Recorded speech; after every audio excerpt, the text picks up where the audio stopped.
Welcome to another episode of the Man and Tom Crawford Podcasting Network. Steve Adler to my right, Tom Crawford to the left of your screen. I hope you're having a fantastic, terrific Tuesday here on November the 9th, 3 days after a big day in college football.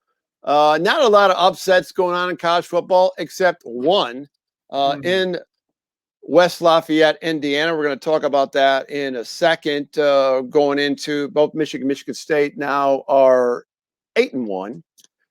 3 weeks to go, 18 days to figure this thing out. What's going to happen? The CFP rankings come out tonight. Irrelevant in my mind because everything's in front of these two teams to play. Both, in some regard, have destiny in their own hands. I truly believe that. Some might argue with me, but I do think that. And but let's get into it, and let's get into the Spartans coming off the big win over Michigan.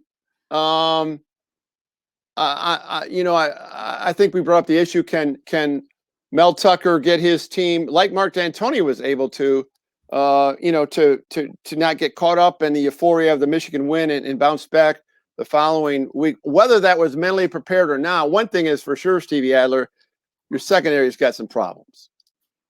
Yeah, that's Captain Obvious right there. I was of the belief that maybe this idea of a bad secondary was a bit overstated coming into this game. Like, despite the numbers. I go, oh, Western Kentucky, they're gonna bring up the numbers, and we get it's what the defense is giving. Mm-hmm. I can't delude myself anymore after the Purdue game. I know there were a lot of injuries. I know it's a lot of first year guys. There's a big debate among Spartans. Is it the players or is it the scheme? Like, what is the bigger of the two problems? But so Harlan Burnett getting thrown under the bus. No, more Mel Tucker's defense. Scotty Hazelton, the DC, was he thrown under the bus? I mean, some people think so, but then there's other people that say, look, at these guys are all first year guys. We're trying to make this thing work. A lot of injuries, but a lot of teams have injuries right now. So your team has a lot of injuries right now. Yeah. So it was just one of those days where it seemed like everything went wrong. And you've had those days where you're on the road and nothing goes right. Right. Kenneth Walker fumbles, right? You're like, wait, what? The guy who never fumbles?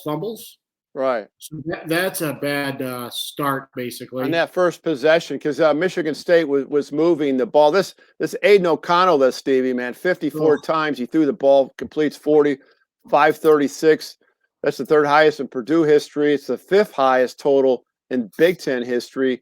And, to be honest with you, Michigan, we wanted Michigan State to lose because, first of all, we don't like you. But more so than that, we got to get Michigan State to have two losses to have Michigan have any shot at getting to Indianapolis. Obviously the fantasy of beating Ohio State and running the table. So to get to two losses, you got to first get to one. So let's get this checked off.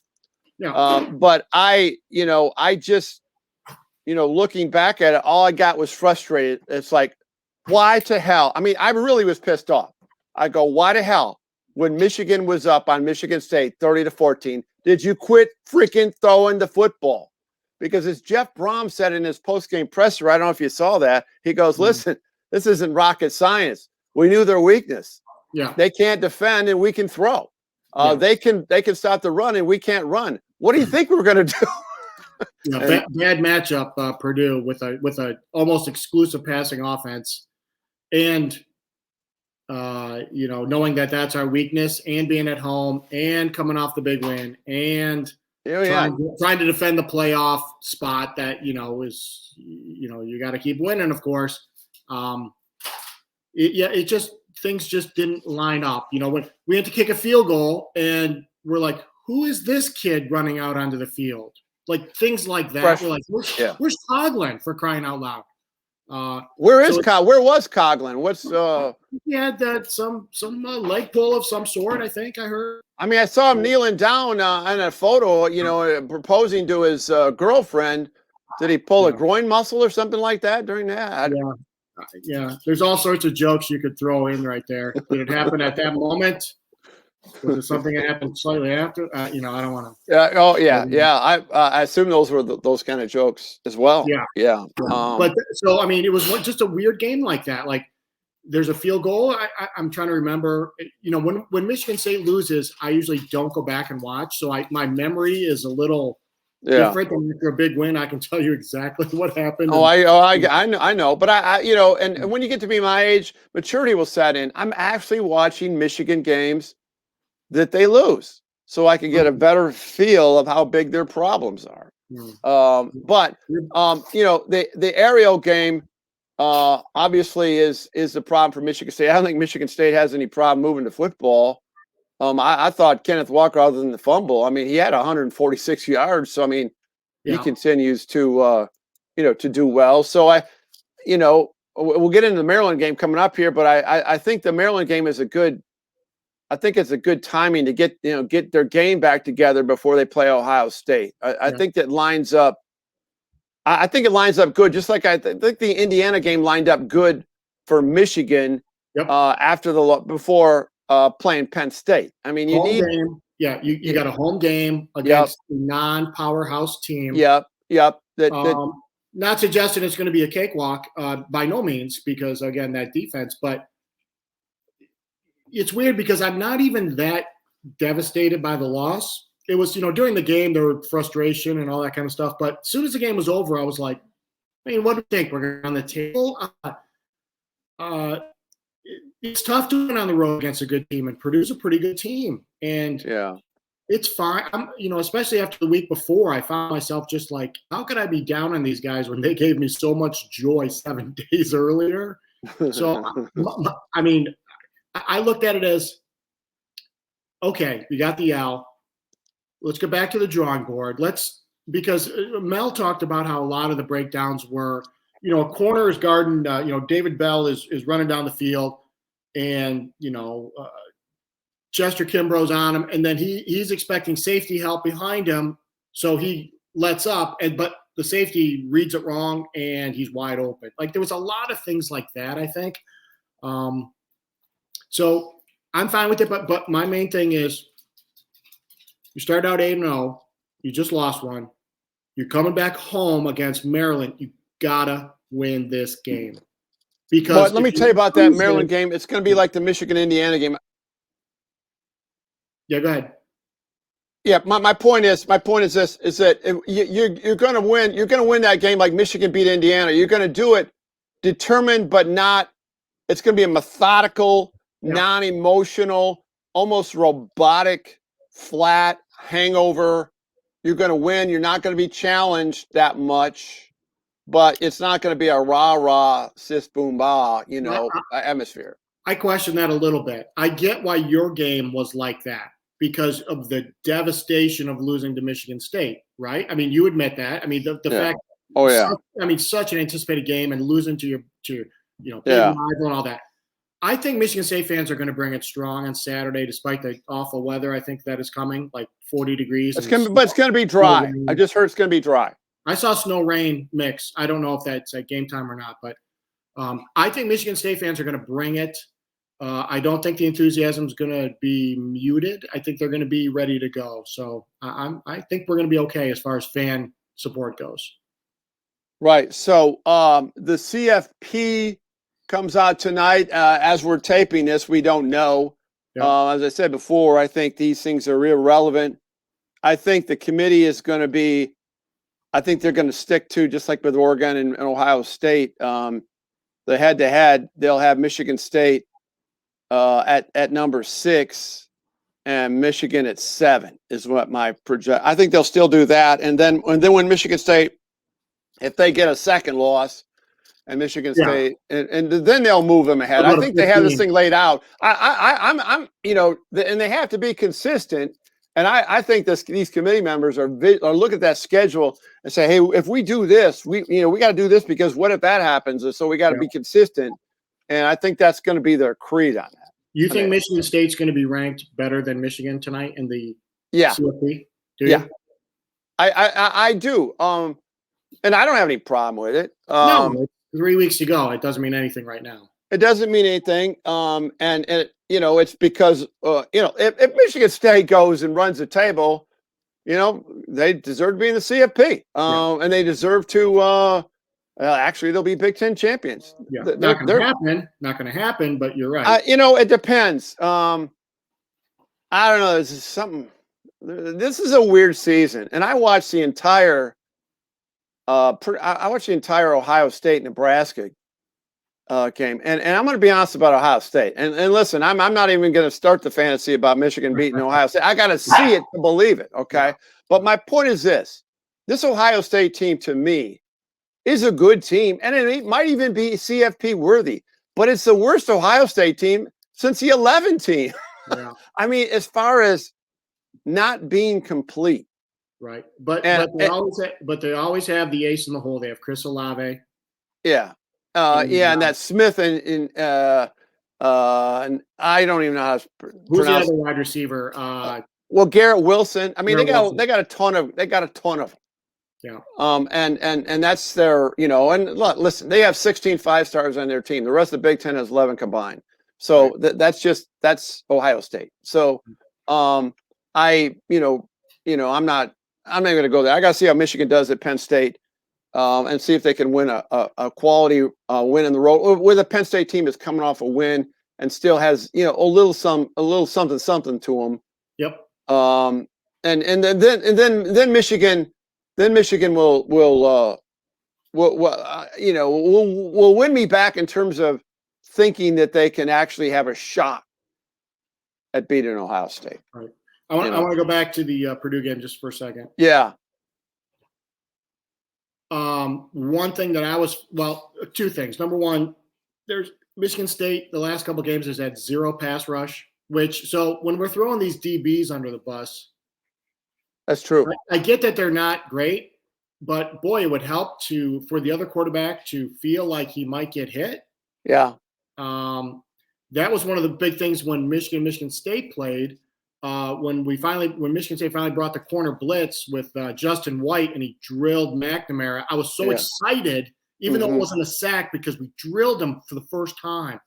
There's no pressure on O'Connell this whole game. That's number one. But Michigan State is in a tough spot because if they blitz and if they don't get home, now you're really in trouble as far as the pass completion. The guy's going to go the distance. But my bigger frustration, I think, was in the third quarter, they got away from Kenneth Walker. They were down 14, and he didn't touch the ball hardly at all. Right, no sense. There was that stretch when we were close to the end zone. It was 3rd and 4, and we passed twice. Michigan State passed twice. Yeah. If you're not going to – I would rather have Michigan State lose going to their best player, even if the other team is fully expecting it. Give this kid a special. Give him the rock twice. If you can't get 4 yards in 2 tries, hey, I tip my hat to your defense. Right. Just some slight misdirection if they're going to over-pursue him. I'm not talking about a reverse or anything. Slight misdirection, go back the other way, get him in a little bit of space, let him work some magic. I thought they got away from him. I mean, he only carried 22 times again. It's like for such a high-profile back, it's the opposite of the George Perlis treatment of like with Lorenzo White. With 50 carries, yeah. Lorenzo White, 55 carries against Indiana. Yeah. This Kenneth Walker, I mean, you tell me you can't carry the ball 30 times? It's funny you say that because Michigan lost one of their backs, Blake Corum, and so all of a sudden Hassan Haskins has carried the ball like 27 times, and everybody's making that a big deal. And he's in the presser, he's looking at it like, right. I pray for Blake, but this is what I do. This goes back to Mike Hart days. We never even batted an eye with a back carrying the ball 25 to 30 times. Yeah. But now we're in this whole thing about, rotating backs and 3 backs and Michigan State's not even doing that. It's not a rotation thing like you guys. It's just they got away from it because first down they give them the ball, it'd be 2nd and 8, and then it's like, we got to pass twice. No, now with Kenneth Walker, it'd be 3rd and 8. Give him the ball, go to work, and he had some big ones in the 4th.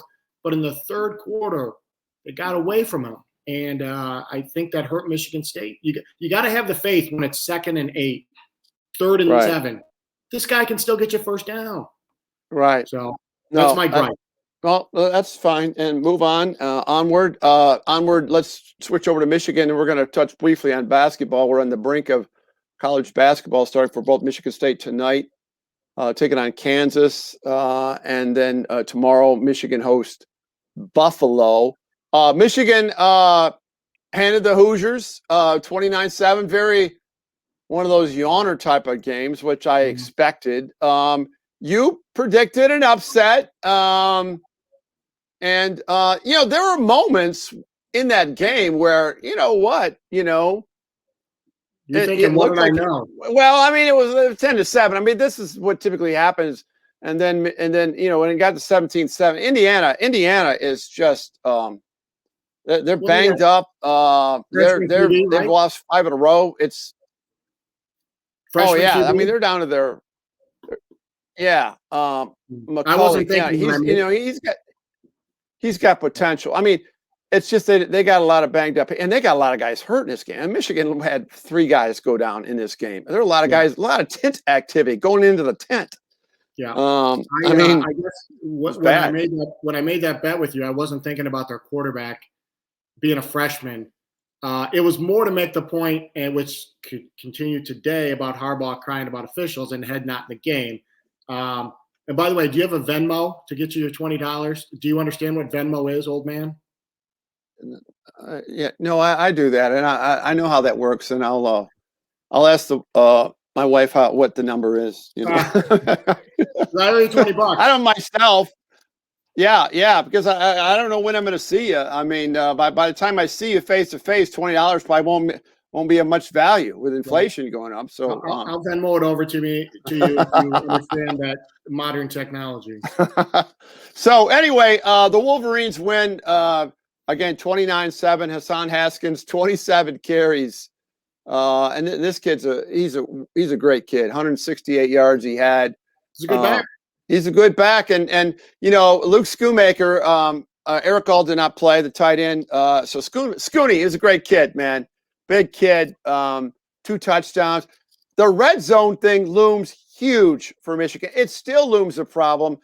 When you got Jake Moody now 2 field goals away from his school record, that is not what you want to have. So I was tweeting out MVP of Angelique's tweet, and she was cracking up on that a little bit down from me. And it's like, it's true. I mean, when your field goal kicker is the MVP of the season, the way it really is right now, that's a sad state of affairs for the Michigan red zone offense. And they have to, they got to figure that one out. They truly do, because the teams they got, we got Penn State, the #1 red zone defense in the Big Ten.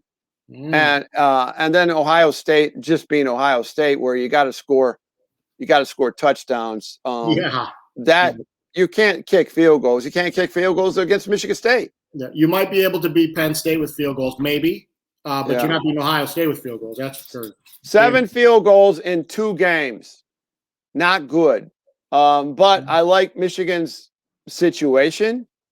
I think David Ajabo is continuing to be a really good. I mean, they got 2 great DNs on this team, and they switched some things defensively, and used some hybrid variations of some kids, and so they didn't have to run kids on and off the field like that nightmare, with Michigan State. So we'll see. I think I swear to God, a week from today, when we're doing this podcast, Stevie, and the Crawford Podcasting Network, I'm talking to Man and Tom, I will know a hell of a lot more. I'm not saying Penn State's a juggernaut, but it's how Michigan does in this scenario in State College. Can they go in there like they did at Wisconsin, and win a quality game? Yeah. Then that'll get my attention. That'll be a nice win if Michigan can do it.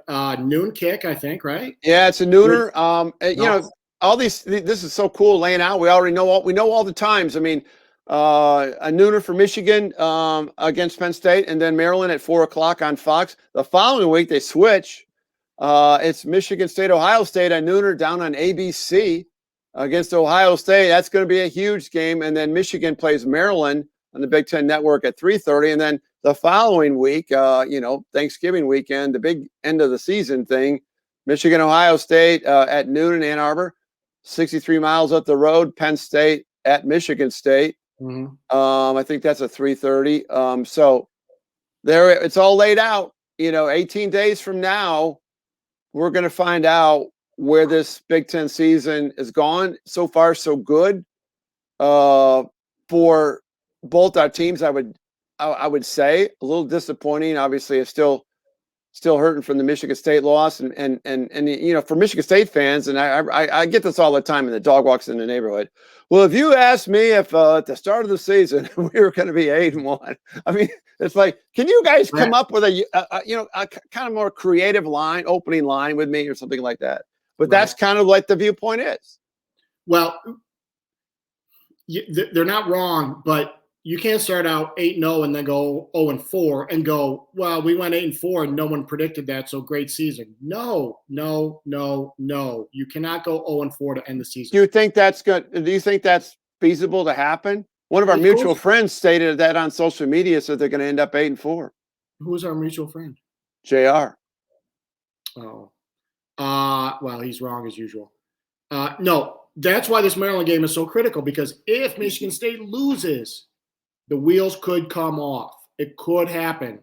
So you gotta win this game. If you win this game, then you go into Columbus, you probably lose, which is okay. Battle hard. I know what you're saying. It's possible, but with the way the DBs are playing and the no pass rush, it's unlikely. Well, I'm not saying it's. I'm not even predicting it's going to happen. What my point is, I'm asking you if you think that's something that could happen. I'm saying it could happen, but what I'm saying is, I'm not even happy with 9-3. I'm happy with 10-2 right now.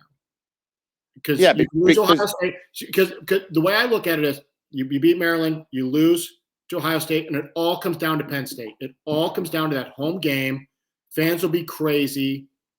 3:30 kick, late November, to make the difference between a phenomenal season and a good season with that one game, if Michigan State can win at Maryland or win against Maryland. That's what it comes down to. Yeah. Well, we'll see how that goes. Before we run out of time here, I want to dip a little bit into basketball. The State Farm Champions Classic, Michigan State.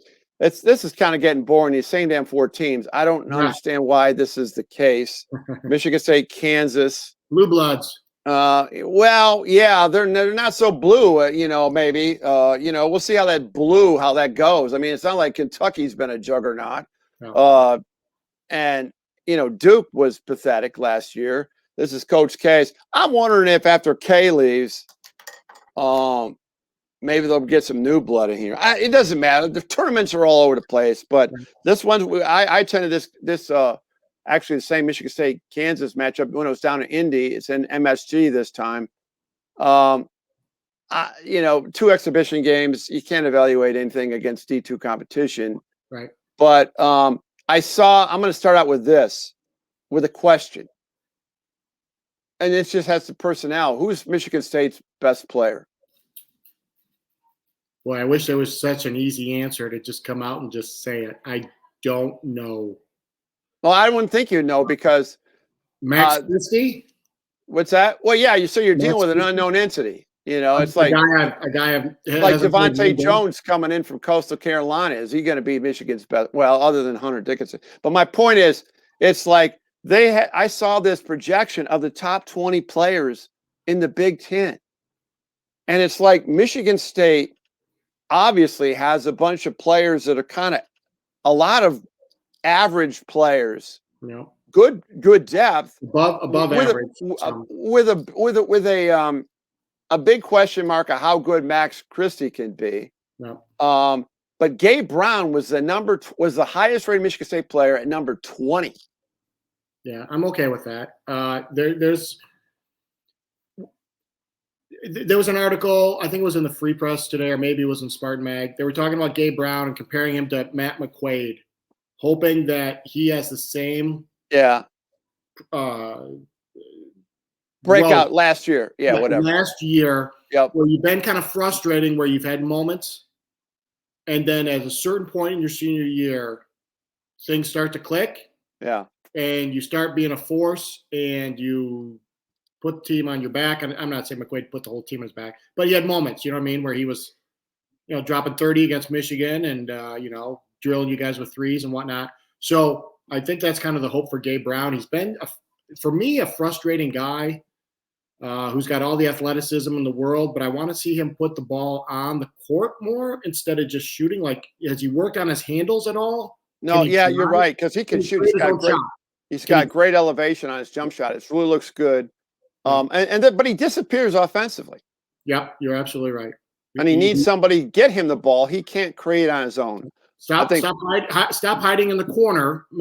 He does. He pitches his 10 over there in the corner. Yeah. Now maybe that's different. Last year, COVID year, it's hard to evaluate Michigan State. And Izzo is, really, he's doing the chip on the shoulder bit, not being ranked, and that's been parlayed over to his players. They're offended that they're not ranked. Are they? And that's probably good for Michigan State. Yeah, it's probably good. Well, the idea is the point guards are going to be better this year. Last year was a train wreck. Oh, it's terrible. Hogard was overweight. He looked like Antoine Joubert out there. The judge. My man, I had a judge on a podcast last year. He's still a good dude, man. I would love to talk to him about the Skiles matchup in '86. He talked about it. Come on, fat boy. Better drop 20 before you think about guarding me or whatever he said. First Skiles lit into him. But that's what he kind of reminded me of a little bit. I'm like, this guy's running our point? Yeah. No. And then, the other guys that have since gone. But, now you got Tyson Walker, who's transfer from Northeastern, right? Yeah, Northeastern. Yeah. Defensive player of the year in the Colonial. Dropped 18 a game. Izzo wants him to shoot more. So, the Gabe Browns hiding in the corner are going to get more opportunities this year because guys are going to drive and dish. So last year there was none of that. So why are you hiding in the corner? So I think he'll have more opportunities, and that's going to help Hauser as well with his shot. But I guess Izzo's, from what I've read, he's frustrated about a little bit about Tyson Walker. Hey, you got to shoot more. You got to be, got to take more of a leadership role in terms of scoring. But it's going to be interesting. And then you got Bingham. I guess he's put on a few pounds. He's not going to look like, he's, been lifting weights all summer, but he's put on a few pounds. And Izzo's been raving about his work ethic. And so we'll see. It's a lot of potential there, but some guys are going to have to step up and take on more of a role, I guess. So it's going to be very interesting. I'm not expecting much good in the early days. I think this is one of those classic Izzo teams that starts out a little bit in a funk, finding each other, finding the what combinations work, and then at a certain point, hopefully, if things go well, things get better and the team clicks. Well, I mean, it's a tough year to be a little bit. It's a tough year not to be really good because Michigan and Purdue or Michigan. Who's it going to be? And there's Illinois. There's Illinois right there, and Ohio State. There's a lot of talent coming back. Speaking of the Wolverines, they start tomorrow night at 6:30 on the Big Ten Network, taking on Buffalo, favorites again in the MAC, as I indicated. Michigan, in their opener last year, had to come back, a huge comeback to beat Oakland in overtime. Hunter Dickinson to the rescue. I'm projecting kind of a sloppy start. That's just kind of the way when you got so many, you got a lot of talent. That's not blended. You got a lot of new moving parts. You got Caleb Houston, an outstanding freshman who's going to start at the 3. You got Kobe Buffkin who's going to play a lot. The kid out of Grand Rapids Christian. You got a lot of new parts coming in. And then you got Zeb Jackson who's been out with COVID. You got some people that are not coming back and play. You got Eli Brooks back. He's good. And then Musa, it's pronounced Giabate, even though it's spelled Diabate, the 6'11" kid out of the Florida IMG Academy down there. He's going to be terrific. Michigan's got a lot of talent. They really do. But I'm predicting a slow start. They play Michigan State The first time they meet is going to be January 8th in Ann Arbor. So Michigan will probably have the advantage in that game. And then, like you said, how does Michigan State do in typical Izzo fashion of improving as the season goes on, as they have in the past, as they always do? They always do in the past. Most times. There's those, the mad scientists. It frustrates fans because sometimes it feels like you're losing games that you should win. Right. He's tinkering with lineups and different substitution patterns, and what do I do with this guy and that guy, and can he play the 4? Oh no, we got to keep him at the 3. That kind of stuff. So I'm going to be patient with this team and realistic. Want him to finish in the top half of the Big Ten, but they'll be in the tournament. They'll be in the tournament. They'll be in the top half. The Michigan State game will probably be a split. It seemingly always is. I'm thinking that like tonight they're 4.5-point underdogs against Kansas. I don't know anything about Kansas. I don't know anything about anybody right now. Yeah, I'm not. I haven't been plugged in really yet to basketball. Oh, I know. It's weird. This is this transition time where you're really caught off guard. I wanted to address it because now we're into that dual role. Because I'll say it again, I'm not blowing smoke up our respective asses, but Michigan State is the best 2-sport rivalry and intercollegiate athletics at the D1 level. Yeah, as far as level of competitiveness, quality of output, and animosity towards each other. Yeah. Which is important. I would agree. I think that's there. I mean, who are you going to put up there? I mean, you're going to go Duke. Nobody. Carolina does not carry over to football, even though they both had moments. No, it's not consistent. It's not traditional. Right. It doesn't go back several decades. No. No, there's nobody. There's Florida Gators with who? I mean, now does the whole nation care as much, because obviously it's an interstate thing. So, you know what I mean? If it was, Michigan versus Wisconsin or something like that, it's different because you got two, same conference, but different states and slightly different regions. Keep in mind, the Michigan State football game this year has been the highest rated football game viewed. So that's what happens when you have a couple of top 10 teams. Just keep staying in the top 10. It's like tonight, Michigan State. People watch that CFP every freaking Tuesday night. Yeah. Once we get into November, Michigan State can be talked about. That's what keeps that rivalry on a national brand basis. Yeah. And actually, that's what I don't mind that. I don't mind that. What's going to hurt Michigan State tonight is there's a narrative, and Michigan State can't do a damn thing about it because it's true. You're last against the pass in college football. So it's going to, I think when they're talking about Michigan State, it's going to be almost like they're really not that good. They're playing over their heads or winning games that then maybe they got a little lucky, or, this is going to be the theme. I predict the theme. And then it's going to be like, you saw what happened against Purdue. God, they threw for 1 billion yards against them. So is this team really built for the home stretch? Probably not. So I think it's going to be very dismissive to Michigan State and very complimentary to Michigan. Oh, because it's a week by week thing. And last week was all Michigan State. It was all last week was a coronation for Michigan State football. Yeah. I mean, you had people, they don't even talk about Michigan State where, it's like, where did they went on and on about Michigan State.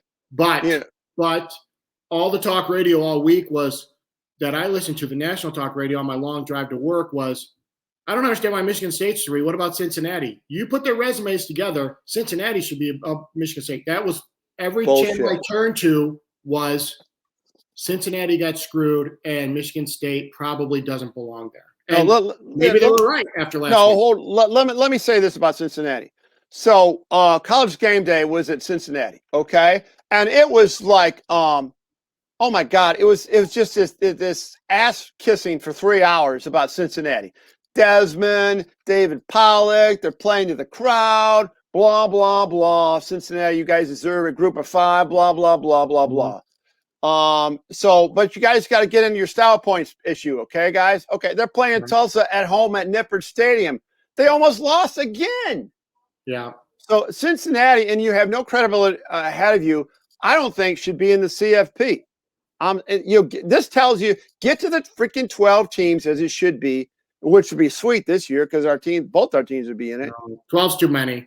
No. 12's fine. 8. Well, I'll take 8, but 12's. I mean, because then those top 4 get a bye that's richly deserved, I think. But my point is this: is that Cincinnati, I feel the plight of the Group of 5 conference, but you haven't done your style points homework. You haven't done that. You almost got beat by you dinked around with Tulane, which is one of the worst teams in college football.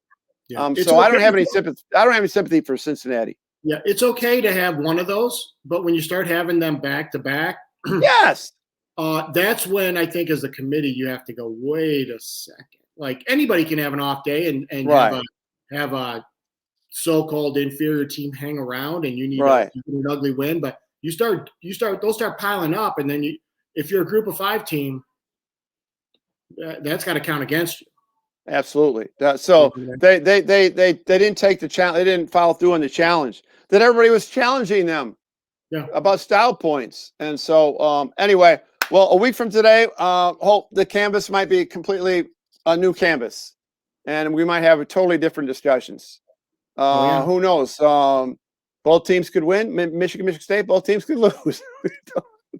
We don't know. Prediction time. What do you got? Oh, I got Michigan. I got Michigan over Penn State, 24-16 in this game. And they only kick one field goal for Jake Moody, so that's a win. So Michigan wins 24-16. Michigan State's got this got a 31-13 look to it to me. Your thoughts on your side? Oh, I'm not sure Michigan State can hold anyone to 13. I'll take Spartans. I don't know. It depends. Is it going to be snowy and rainy? It's going to be cold, and the grass is going to be probably slippery. I think it's going to be hard to execute offensively. That's why I had the 13 for Maryland. Sometimes those are high-scoring games. Defense is falling. The offense obviously knows where they're going, not the defense. So I'll say 34-27, Michigan State. And I'll go Penn State. I'm going to give Michigan 6 field goals in this game. I'm going to give you 18 points. You get 18. There it is. Jake Moody, the all-time kicker at the University of Michigan. 21-18. 3 touchdowns versus 6 field goals. That would burn your ass, wouldn't it? Well, we'd be looking for a new coach, man. Yes, indeed. Okay, we'll see how that plays out. Again, great job. And we'll talk again next time on the Crawford Podcasting Network for another episode of the Man and Tom. Stay safe, and we'll see you next week.